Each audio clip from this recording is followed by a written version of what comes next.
In Past Due Summertime Season 1945, visitors are collected for the marriage reception of Don Vito Corleone's daughter Connie and Carlo Rizzi. Vito, the pinnacle of the Corleone Mafia-owned circle of relatives, is thought to pals and pals as Godfather. He and Tom Hagen, the Corleone-owned circle of relatives lawyer, are listening to requests for favors due to the fact, in keeping with Italian tradition, no Sicilian can refuse a request on his daughter's wedding ceremony day. One of the guys who asks the Don for a want is Amerigo Bonacera, a success mortician and acquaintance of the Don, whose daughter become brutally overwhelmed with the aid of using younger guys due to the fact she refused their advances. The guys acquired minimum punishment from the presiding judge. The Don is disillusioned in Bonacera, who diverted maximum touch with the Don because of Corleone's nefarious enterprise dealings. The Don's spouse is godmother to Bonacera's shamed daughter, a courting the Don makes use of to extract new loyalty from the Undertaker. The Don consents to have his guys punish the younger guys responsible and go back for Destiny Provider if necessary. Meanwhile, the Don's youngest son Michael, a decorated U.S. Marine hero returning from World War II service, arrives at the wedding and tells his girlfriend Kay Adams anecdotes about his family, informing her about his father's criminal life. He reassures her that he is different from his family and doesn't plan to join them in their criminal dealings. The wedding scene serves as critical exposition for the remainder of the film, as Michael introduces the main characters to Kay. Fredo, Michael's next older brother, is a bit dim-witted and quite drunk by the time he finds Michael at the party. Santino, who is nicknamed Sonny, the Don's eldest child and next in line to become Don upon his father's retirement, is married, but he is a hot-tempered philanderer who sneaks into a bedroom to have sex with one of Connie's bridesmaids,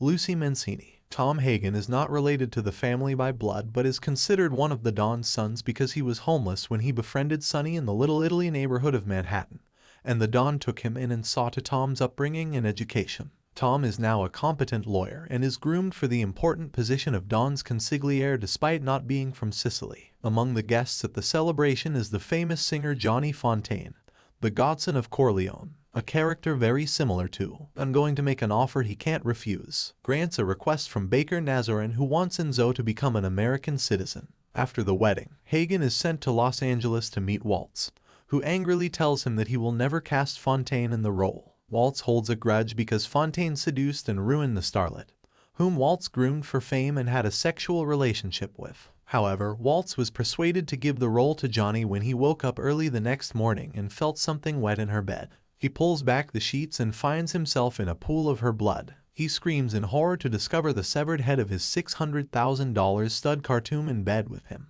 After Hagen's return, the family meets with Virgil Turk Sollozzo, who is supported by the rival Tattaglia family. He is asking Don Corleone for funding and political and legal protection for importing and distributing heroin. Despite the big win, Vito rejects Corleone, stating that his political influence would be jeopardized if he got involved in the drug trade. Don's eldest son, Sonny, who had previously urged his family to get into the drug trade, breaks ranks during the meeting and begins to question Sollozzo's assurances that the Corleone family's investments are guaranteed by the Tattaglia family. Increase. His father, enraged by Sonny's disagreements in front of people outside his family, silenced Sonny on first sight and later personally scolded him. Don Corleone then dispatches Luca Brasi to infiltrate Sollozzo's organization and report the information. During the meeting, when Bruno Tattaglia bends over to light a cigarette, he is stabbed in the hand by Sollozzo, and then strangled by an assassin. Shortly after meeting Sollozzo, Don Corleone is gunned down in an assassination attempt just outside his office, and it is not immediately known if he survived. Fredo Corleone had been assigned the duties of his father's driver and security guard when Don's usual bodyguard,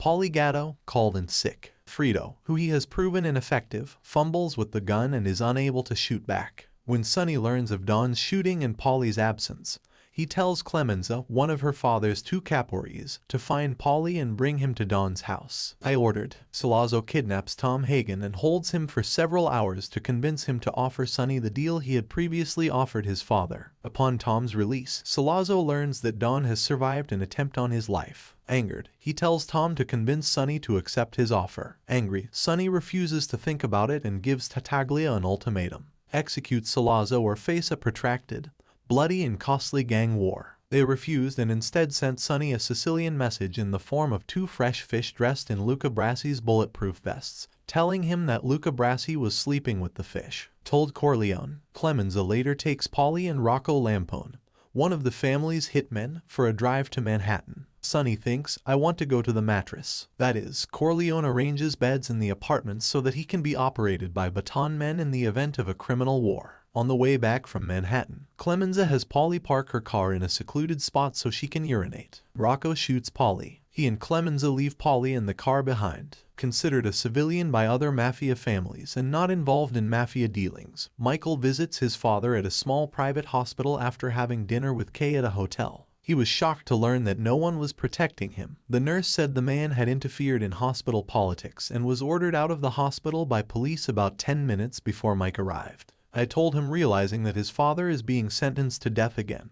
He calls Sonny for help and takes his father to another room and goes outside to see the entrance. Michael enlists the help of Baker and Zoe, who has come to the hospital to pay his respects. Together they bluff Salazzo's men as they pass by. A police car soon shows up and a corrupt Captain McCluskey slaps Michael badly on the cheek, snapping his jaw when he hints that Michael paid McCluskey to frame his father. They have a fracture. Just then, Hagen arrives with a private detective authorized to carry a gun to protect Don Corleone and takes the wounded Michael home. Giorgio, who responds by killing the eldest son and underboss of Don, Philip Tattaglia. After Don's assassination in the hospital, Salazzo requests a meeting with Corleone, in which Captain McCluskey attends as Salazzo's bodyguard. Sonny and the rest of the elderly family are amused when Michael voluntarily kills both men during a meeting. However, Michael convinces her that he means business and that killing Salazzo and McCluskey will benefit her family. It's not personal, it's purely business. Michael is considered a civilian, so Ambassador Corleone has no doubts. Cops are usually taboo against hits, but Michael insists it's fair game because McCluskey is corrupt and has illicit dealings with Salazzo. Michael also hints that a newspaper reporter hiring Corleone's wants to run an article about a corrupt police chief. Michael meets Clemenza, who prepares a small pistol for him and tapes the trigger and grip to avoid fingerprints. He instructs Michael on how to properly carry out the assassination and tells him to leave the gun behind. He also said that the whole family is very proud that Michael became a war hero while serving in the Marine Corps,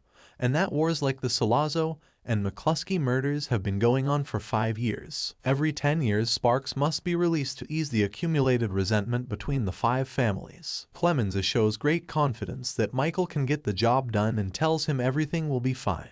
An informant from Corleone finds the location of the meeting, planning to set up a revolver before Michael, Salazzo, and McCluskey arrive. Before leaving for the meeting, Sonny tells Michael that he will notify Kay that he has not said goodbye. Before meeting at a small Italian restaurant in the Bronx, McCluskey searched Michael for a gun and discovered he was clean, and retrieved the revolver planted there. Back at the table, he fatally shoots Salazzo and then McCluskey. Michael is sent to Sicily to hide out while the Corleone family prepares for an all-out war involving the 5 families and a general police and government crackdown on the mob. When Don comes home from the hospital 3 months later, he is dismayed to learn that it was Michael who killed Salazzo and McCluskey. Meanwhile, Connie and Carlo's marriage falls apart. They bicker frequently over Carlo's alleged infidelity and his possessive behavior towards Connie. According to Italian tradition, no one, not even a high-ranking mafia don, can intervene in a couple's personal disputes, even when infidelity, money, or domestic violence are involved.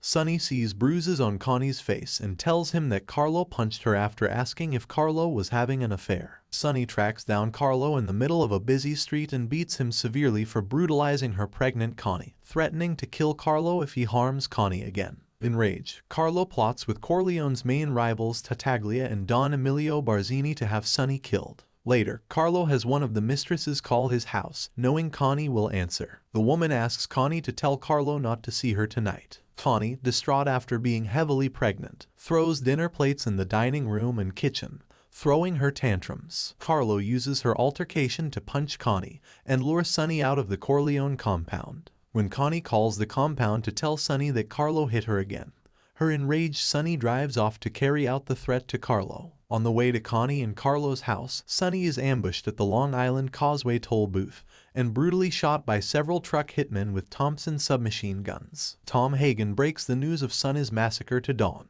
Don asks Bonasera to personally see the embalming of Sonny's body. Rather than seek revenge for Sonny's murder, Don Corleone meets with the heads of the 5 families to negotiate a truce. Not only does the conflict consume their entire fortune and threaten their very existence, but the only way for Michael to get home safely is to end the conflict. The Corleone family agrees to politically protect Tattaglia's heroin trade, so long as it is not controlled and sold to children. At the meeting, Don Corleone concludes that Don Barzini, not Tattaglia, was ultimately behind the start of the mob war and Sonny's death, despite showing early signs of senility. In Sicily, Michael patiently awaits asylum, sheltered by an old family friend, Don Tomasino. Michael wanders aimlessly through the countryside with his bodyguards Caro and Fabrizio. In a small village, Michael meets and falls in love with Apollonia Vitelli, the beautiful young daughter of the bar owner. They court and marry in traditional Sicilian fashion, but soon Michael's presence becomes known to Corleone's enemies. Delivers the bad news of Sonny's murder. He wants to film Michael in a safer place. As the pair are about to leave, Apollonia is killed when the rigged car explodes on ignition. After seeing the car explode, Michael spots Fabrizio rushing from the premises seconds before the explosion,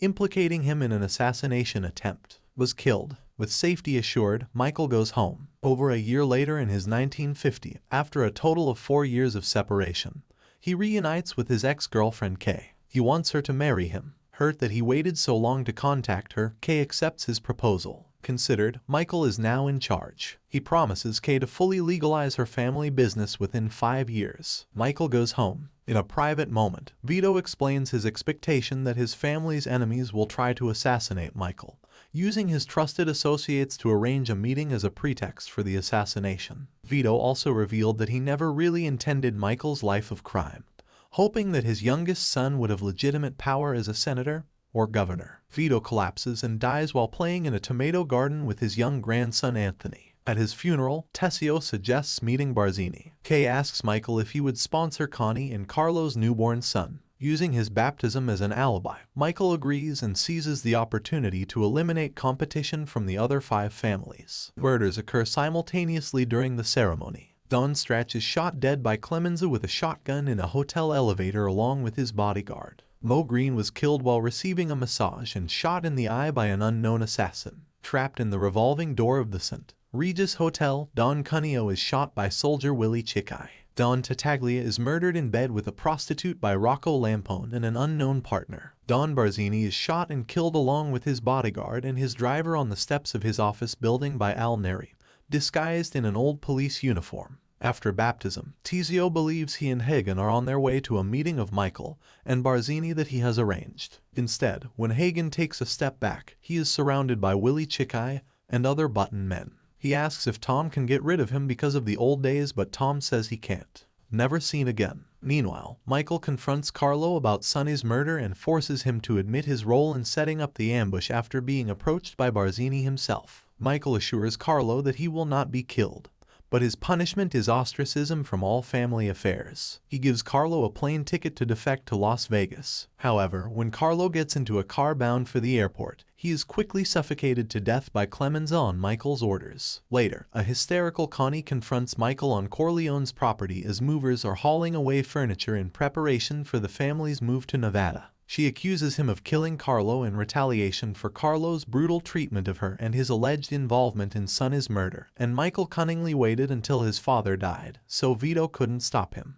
After Connie was kicked out of the house, Kay questions Michael about Connie's allegations, but he refuses to answer and never asks about his business or profession. She argued that Michael openly lied and assured his wife that he played no part in Carlo's death. Kay believes him and is relieved. The film ends with Clemenza and the new Caporgime Rocco Lampone and Al Neri arriving and paying tribute to Michael. Clemenza kisses Michael's hand and greets him with Don Corleone. As Kay looks, the office door is closed.